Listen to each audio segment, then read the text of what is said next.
What's up, everyone? Welcome to another episode of Burn the Wagon podcast, where we're here to burn the wagon that's capitalism, patriarchy, and colonialism. Today, my guests are Indigenous Cats, but first, I'm going to get started on a little prayer just to get our conversation going in the right way.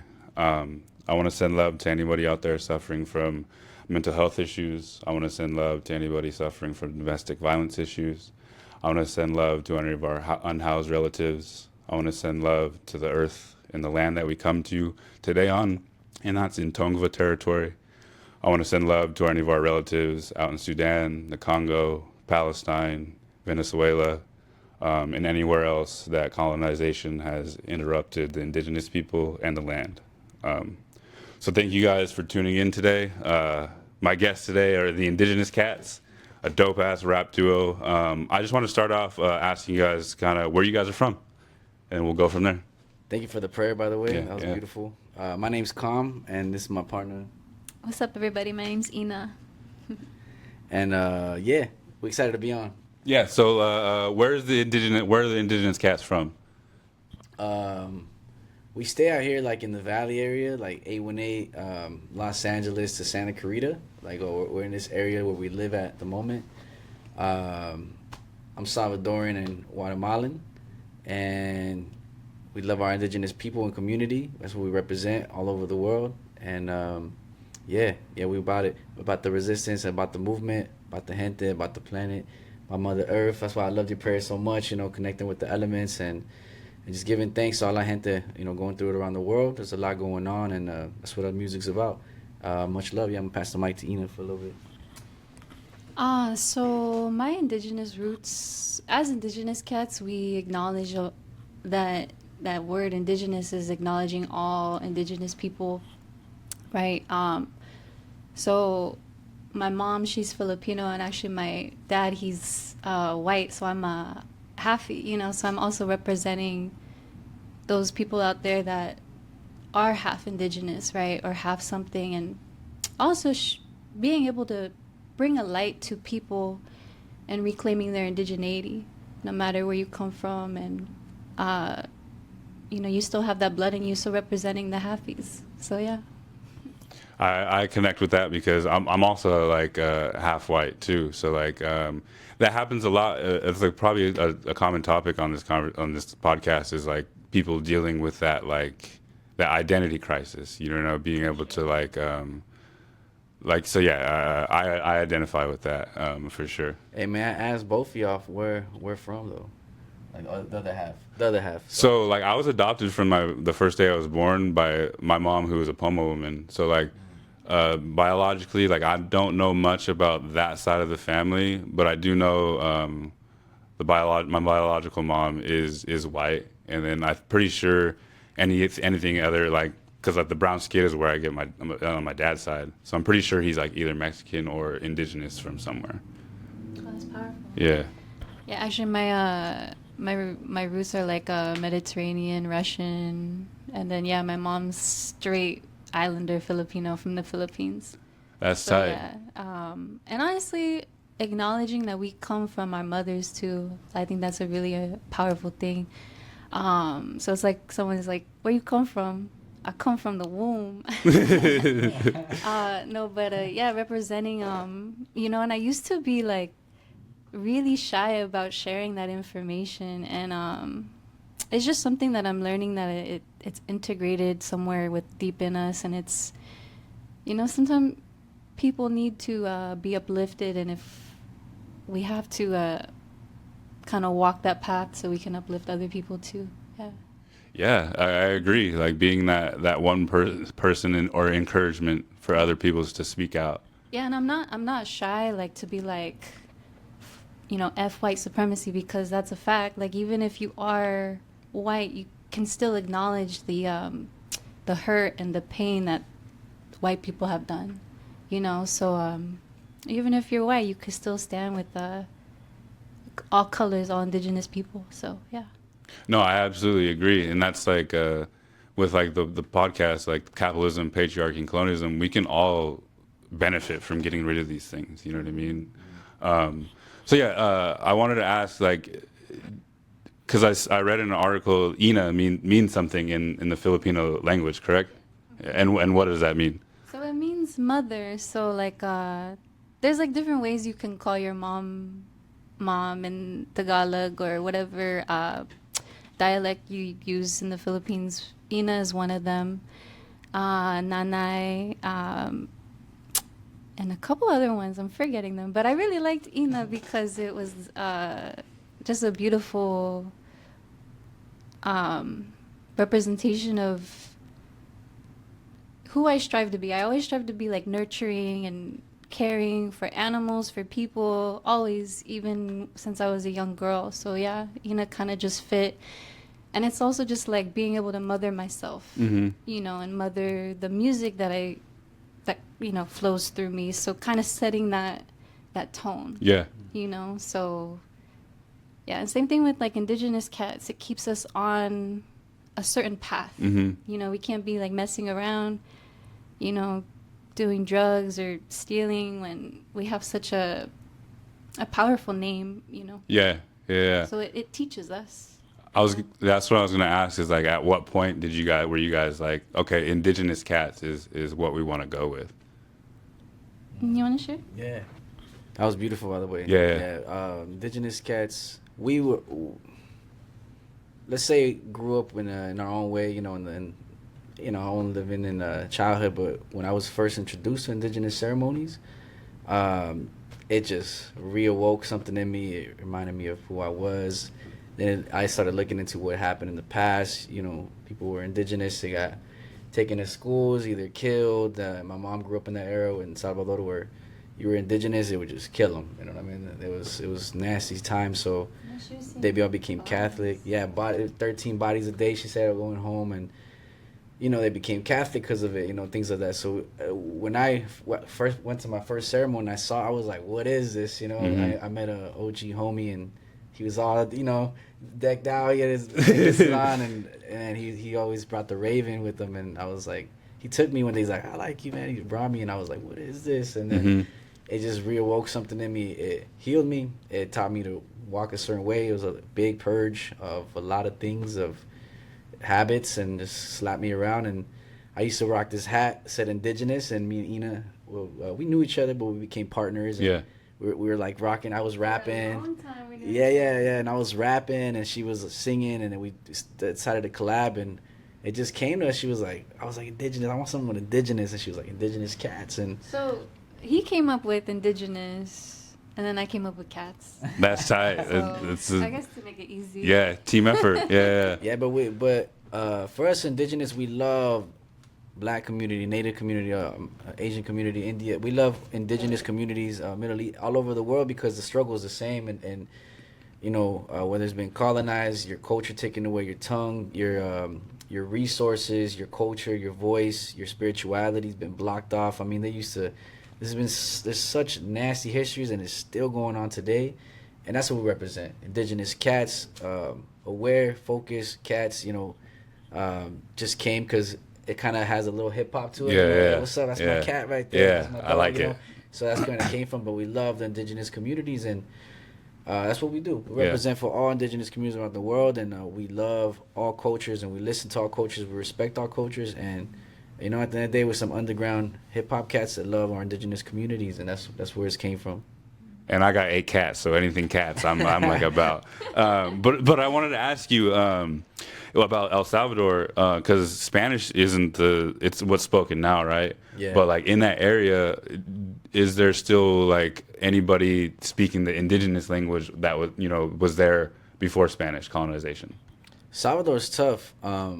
Guatemala, I'm part Guatemalan too. Is a little easier. There's dialectos, what they call it. Yeah. They still speak it a lot, but in Salvador has a rough history. They speak Nahuatl, but Nawat, Nahuatl. So that stretches all the way from, I feel like that's in Mexico too, right? Yeah. Over there, it'll be more like a Nahuatl. Okay, Kind of okay. like sound, but Nahuatl. So everything cuts, even like, let's say the moon Meshli, they'll be like Mesti.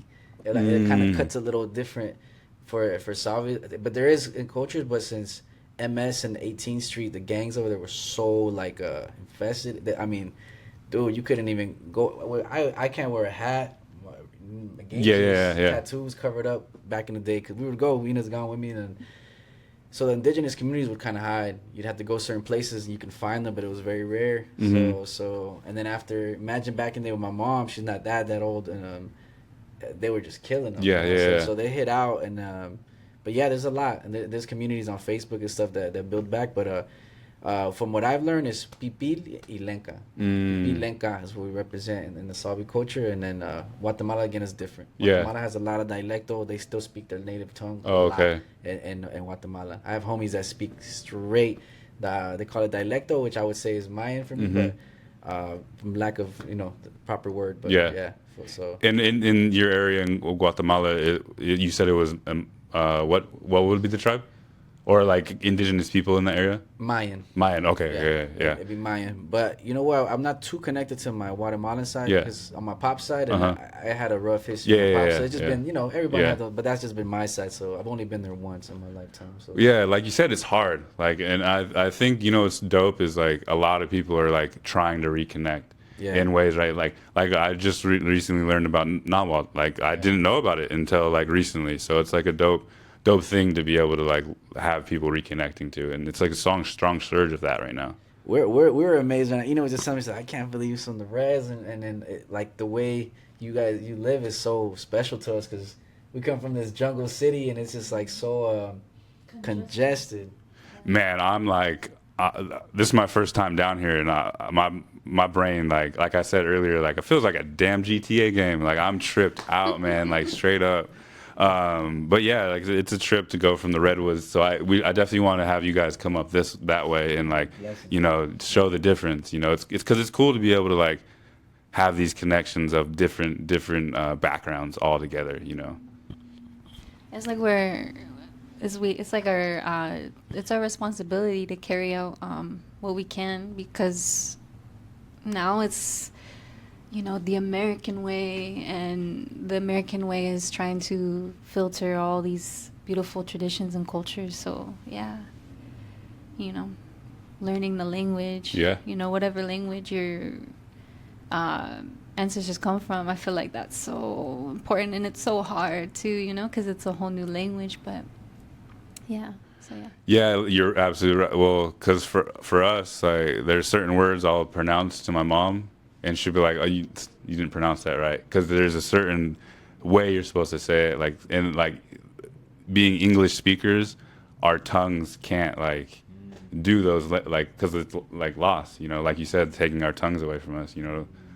So yeah, it's a lot. All of that is like super important to carry forward. But we brought up Indigenous Cats. You know what I mean? That's who you guys are. I always like to ask artists and just pretty much anyone doing dope stuff like this, who was that first person to like put that mic or that pen in your hand to say like, let's do this as an art form? Or could you guys remember? For me, it was this fool. It was this cat. Yeah, this cat believed in me, and he heard something that I didn't really, seen in myself. Because I was always singing growing up with a bunch of Filipinos, karaoke, competitions, who's going to win? Whoever gets on the mic first gets $20. And I was always wanted to be a singer. Like, I remember filming videos of me when I was super young with like an old camera, and wanting to like do something with them, but I just didn't. I'd be like, nah, that doesn't sound good. And then I do remember though, one time I was in the car with a couple of homegirls when I was 15, and we were all freestyling. And then I was like, wow, that was really fun. And then maybe 4 years later I met him, and then he just we always knew of him in the town as like a rapper, like on SoundCloud. That's funny. And so yeah. I didn't know that, by the way. I'll be honest, I didn't know that, by the way. That's hella tight. But I used to be rapping just complex, and I used to I was so sloppy at the time though. I would just go and like I used to love to like smoke, drink, and then just perform. I wanted to be as cross-faded as I wanted before I hopped on the mic when I was young, and I would go and I would forget my bars and freestyle the whole thing. It was like my thing. But everyone was like, "Oh, Comcast freestyle," And then when I met Ina, she sang super dope. We did a song, and then Ina was like, I was like, "Yo, you got bars." She spit something, and she was like, and now she's a beast. I mean, she's like to me, one of my favorite female MCs ever, you know, because she's just It's like such a unique style. It's like I thought I wanted to be a singer, but really I think I was a rapper. And I think this fool brought it out of me. Yeah, but pretty much, Ina organized everything. You know, like we got cleaned up, professional, and then now it's a movement, and we're excited. You know, I've been writing for a long time, but for me, it started when I was, I want to say like 16, 17, messing around, and then I moved out of my house at 17, and I went to a different high school, and I was kind of like my 11th grade. I didn't know anybody, and I was really depressed at the time, really dark time, and I started rapping. I don't know why. I sucked, but I started rapping, and I would rap battle fools and stuff. After school, and I'd get burned sometimes, but it was fun. And one day we're in the garage with the homies, and one homie was like, "Yo, you should do this. You good?" And I was like, "For real?" And then ever since then, it kind of gave me a spark. So, for me, it was around that time, 11th grade, like 16, 17, and after that, I just sharpened up, and it's been a blessing. It's been a blessing to be with a partner that makes music with me. To be honest, Indigenous Cats, it's a lot of work, but it's a blessing. It's the most humbling experience I've ever had, to be honest. Yeah, that's really dope. I wanted to ask, do you ever have like bars that you wrote and you're like, all right, I'm gonna sing this, but it turns out that it actually it sounds better as like a rap? For sure. I think the first song. Actually, the first song not the first song, but it's called Traveling Souls. That was actually a rap. And then it's kind of like reverse what you said, and then I ended up singing it. But writing bars, I feel, to me, it's the opposite. Like I've written something that I want to spit on, rhyme to, and then it ends up maybe being like a melody or singing. I see. But as far as me writing a song and then ending up rapping it, I feel like that's a little hard because singing's a little slow. Oh, okay. Like with the choice of words and the style, as opposed to like writing, bars, a flow, and then being able to like sing on that. You can kind of, I guess it's easier for me. I see. But maybe I should try that. Yeah, I don't know. That just came to my mind right now. Maybe I should try that. Yeah, but like for you, what's your like writing process? What do you start with? He's a really good singer too. Oh, okay. Yeah. Would you ever hop on try to sing? I mean, look, I like when I'm in the studio, I'm like a melody man. Yeah. I'm method man, but I'm melody man. I'll be like throwing melodies out all the time because I hear it in my head. And sometimes lately they've been like, we'll be with our homies, we're making a song. They're like, "Oh, just record it. Like get that." I'm like, "Just the idea, right?" Yeah. That's the one. and I'll be like, no, it's not the hook. So it's not really I'm too shy because I feel like a singer can sing. They've been singing for a while. I like melody. I like melodies. I love it. So, but for me, writing, I gotta hear a beat sometimes. Sometimes I just write bars, or for me, relating to something or really help me write. Like, let's say lately, I'd be like, because I could write abstract all the time. Have fun, I love freestyling, but let's say I hear a beat and then someone's like, "Yo, we're talking about past relatives, or our ancestors or things that have happened in the past," and I'll just tune in to a certain time where like something happened with my aunt or something, and it just come out, it just come out that way, and that's been my best music.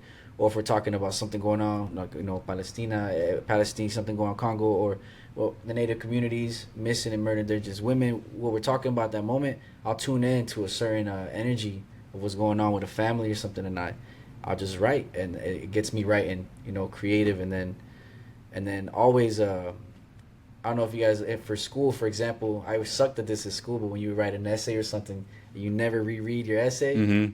If you cannot do that as a writer, I feel like you gotta go reread and let it out, and you're gonna always find 2-3 sentences that ain't it. Yeah. And you chop them, cut it, dissect it, cut it pieces, dissect it until it's that masterpiece. If you have the time and patience for it. Sure. Yeah. That's my, as a lyricist, that's my that's how I see it, at least. Yeah. Yeah, that's a trip. I never because I always like to ask people what their writing process is. You know what I mean? Because some people for me, I like to write poetry. Like it's always like the first line will come to me, and then I'll like be like, oh, okay, let me like hop on some like lo-fi beats, and then like Yeah. write to that. You know what I mean? So it's cool to like ask people their writing process always. Dope, man. Yeah. I love poetry's dope. Ina used to be a poet too. Yeah, it's been like my writing style is a mixture like of a couple of things, like poetry. Sometimes I'll write with no music and just, you know, whatever's coming through at the moment, and then I'll put a style on it. I'll put a beat behind it, or you put on the beat. It's like it all just depends, I guess. But I have written some of my best songs just writing with no beat and just poetry. Yeah. That's really cool. Yeah, it's the process is always amazing. Do you guys have anything that like you guys wrote a long time ago that you went back in the vault and like found was like, oh, actually this was tight. I wanna bring this back out.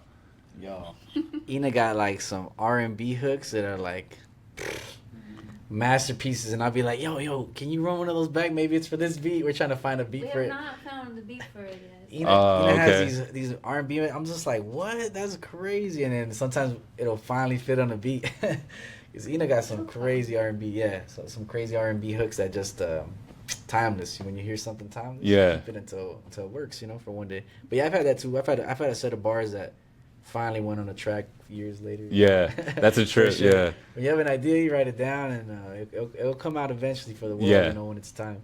Yeah. Earlier we were talking about, and actually I feel like you guys have a song about it, Sweat Lodge. I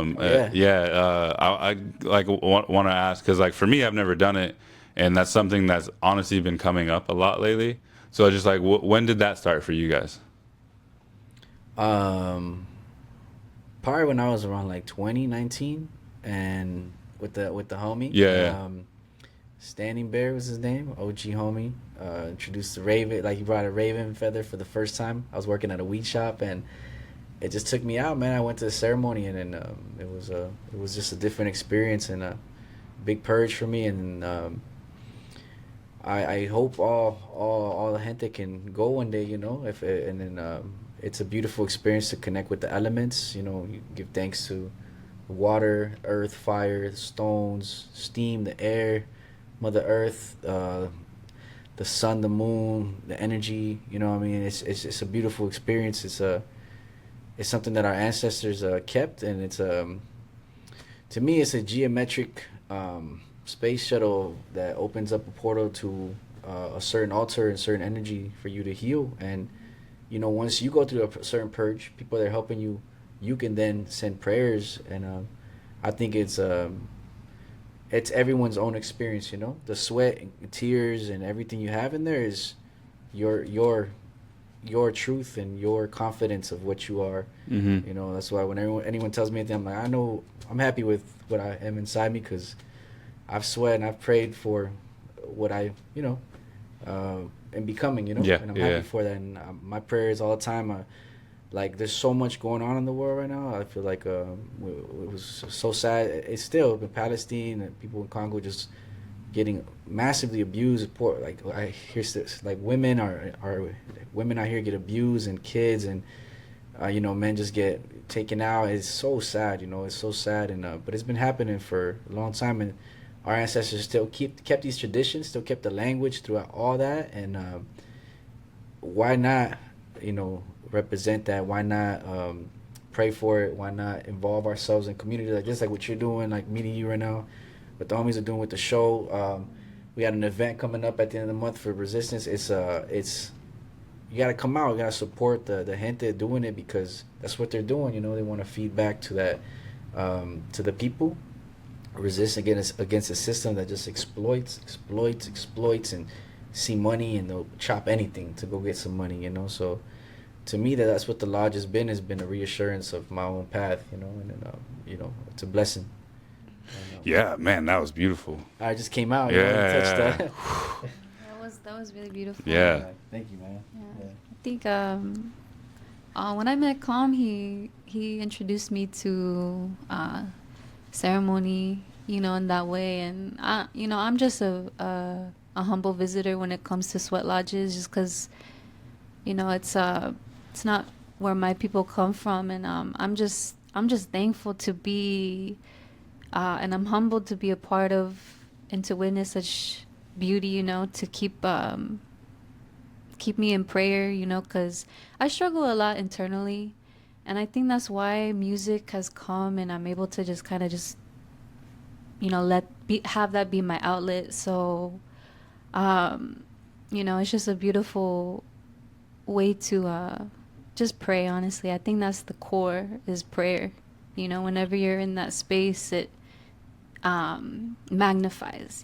So I had an elder say something a couple weeks ago. It was, make sure when you're in ceremony, you are, you're focused on your prayers. Your mind's not somewhere else, because whatever you're thinking of, whatever you're, mentally going, envisioning or thinking, make sure you don't have like bad, you're just inappropriate thoughts, because it will heighten those emotions. And kind of like what Con says, it's a spaceship. We go places in that space, and like I said, I'm just a humble visitor though, so I'm really blessed to be introduced to it.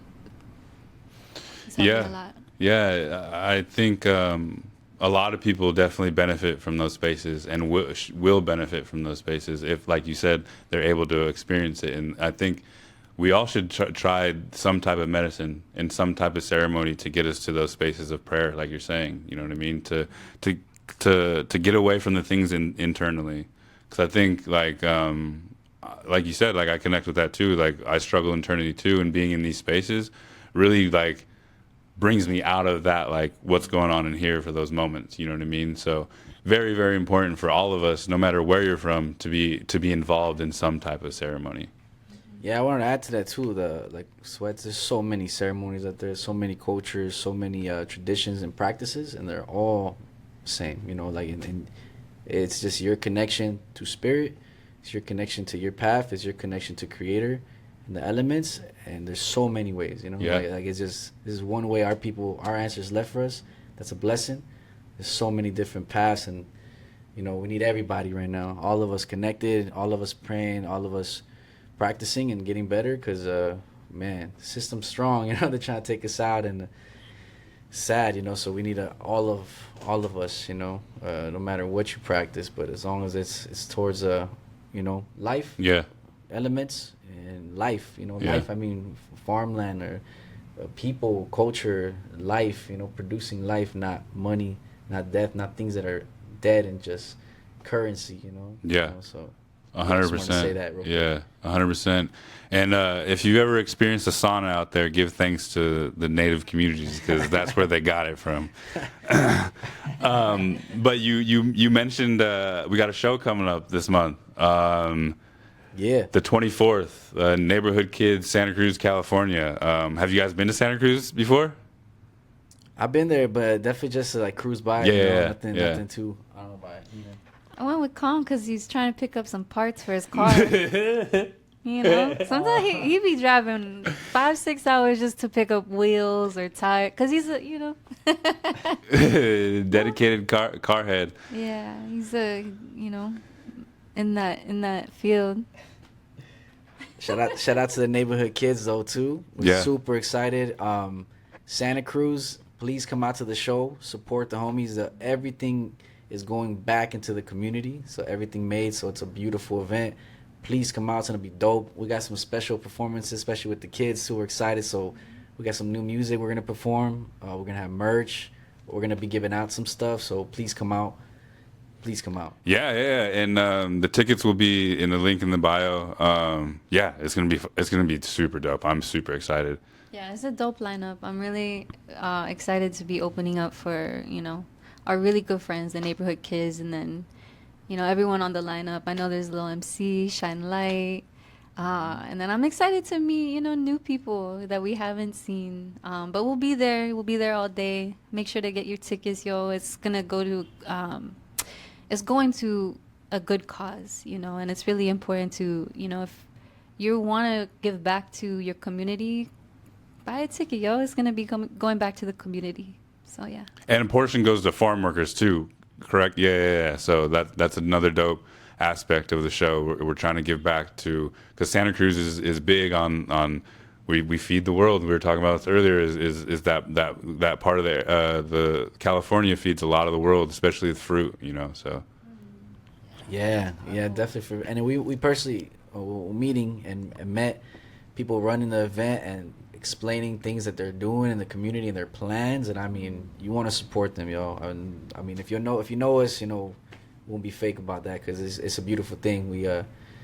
I was shocked. It inspired me, honestly. I'm like, dang, supporting farm workers, supporting people in certain movements around the world going on and our communities, and just keep building. It's gonna be a beautiful event. Absolutely. And there's one last question I like to ask everybody that comes on the pod, just to see what their perspective would be. What advice would you give to your 16-year-old self? I would say what the homie said too. My 6-year-old self, because I feel the same way. I'm Pasadena. Let me think about that one for a second, because my 16-year-old self. I would tell my 16-year-old self to really try loving yourself, girl. You got this. You could do anything you want if you really put your mind and your focus to it. But definitely love yourself, and be focused on what you want to do. And don't worry, you're going somewhere good. So I think that's what I would tell myself.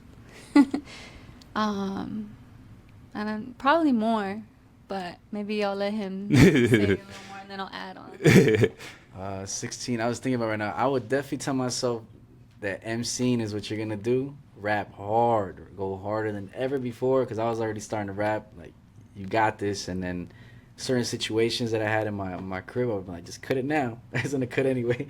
Get it out and move forward and build. And yeah, honestly, because if you're 16 out there and you got bars, or you dance, or you draw, hit it hard right now, because right now you get up at 6 in the morning, play your Game Boy or whatever you're going to do, but instead, if you got bars in your heart, man, I'll tell you, like, a young person, they'll hit it like nothing else. Their mind is just lasered on. I remember when I was little, I would get up in the morning early just because I wanted to see cartoons, and then you get up early because you didn't have school that day, like 5 a.m. Like, imagine you were in music or making beats or dancing or into making jewelry or something, like 5 a.m. because you'd be like, I'm off today, doing what you love, so if you have kids too, that'd be a beautiful inspiration.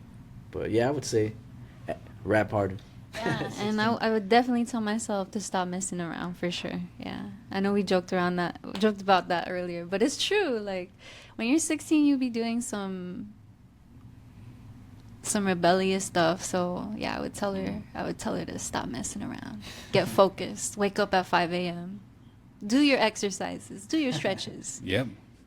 I always tell them, like, and love yourself. that last part 100%, because I was struggling with that at 16, and I would tell myself be a little bit more, it's okay to be vulnerable, that's not a feminine thing to do, so I think that's something I would tell myself, what I mean? Love, yeah, It's powerful when yeah, you're vulnerable. 100%. Yeah, because like I've, since being vulnerable and doing this, like telling my story, like so much more has opened up. I'm meeting you guys today. Like if I wasn't vulnerable, I feel like not a lot of this wouldn't have been happening. You know what I mean? Yeah.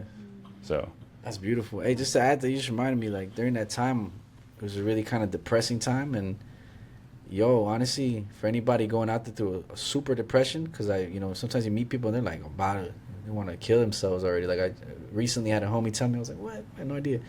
But, travel, get out the crib, get out. If you're like trapped in a spot where you feel so like depressed, like you're just done, just take off for a little bit, go do something a little different, cut that cycle for a little bit, even if you gotta go take a quick walk. Ina's done some craziness. She took she just dipped out on a bike and took like the craziest bike ride I've ever heard in my life. I was like, Ina's wild when she was younger. Yeah. But something like that. Sometimes all you need is a bike, you know what I mean? But, like, it's better than taking your life, because you're important. You got some value, like, imagine I would have took myself out at 16, because there was a point where I felt that. I wouldn't be right here right now emceeing and knowing what I could do. You know what I mean? And I still got a lot more to work on, but damn, you know, like Yeah. I just want to say that, like, get out of that place you're in and just refresh your energy a little bit, even though it might be hard, because you gotta sometimes take a walk for a week, but it'll reset your mind. Yeah. You know, just want to throw that out there. Just change. You know, if you're going through that. I don't know if you want to say something. I was just gonna, yeah, the bike, for sure. Sometimes I forget. Okay, so I forget about this, but I went on a solo bike trip. I don't know. I was really lost when I was, you know, in the teenage phase, because I even shaved my hair, all my hair off. I was buzzed. I actually got into an accident and like fractured my spine, and just going through a lot of just like deep, dark internal stuff. And I just remember, you know, being so lost. But then that bike ride, I went from San Luis Obispo all the way to Santa Monica by myself. So, and I camped like along the beaches, and it was really hard. It was scary. It was hard. And would I recommend that to anyone by themselves? No. Especially as a teenage girl, like, don't do that. Like, but yeah, I think those trips do really teach you how to like trust yourself, instinct, you know. And I remember midway I was like, this is going really bad. And I just remember, you know, using prayer to, I was like, wait a minute, let me like pray, let me feed my mind some like good thoughts right now. And then after that, it was like I started seeing the synchronicities of life and being in that flow. So it was it was really eye opening. Yeah. So. I feel like that would be smashing on a bike down. Yeah, for sure. Yeah. But yeah, thank you guys so much for coming on. I really appreciate it. Like, you know, taking the time out of your day to make this happen and you know, share your prayers, share your experience, share your story. You know what I mean? So I appreciate it. It means Much a lot. love. Santa Cruz. Yeah. Come out. January 24th, y'all. Tap in. Peace and love. Peace, y'all. Right on.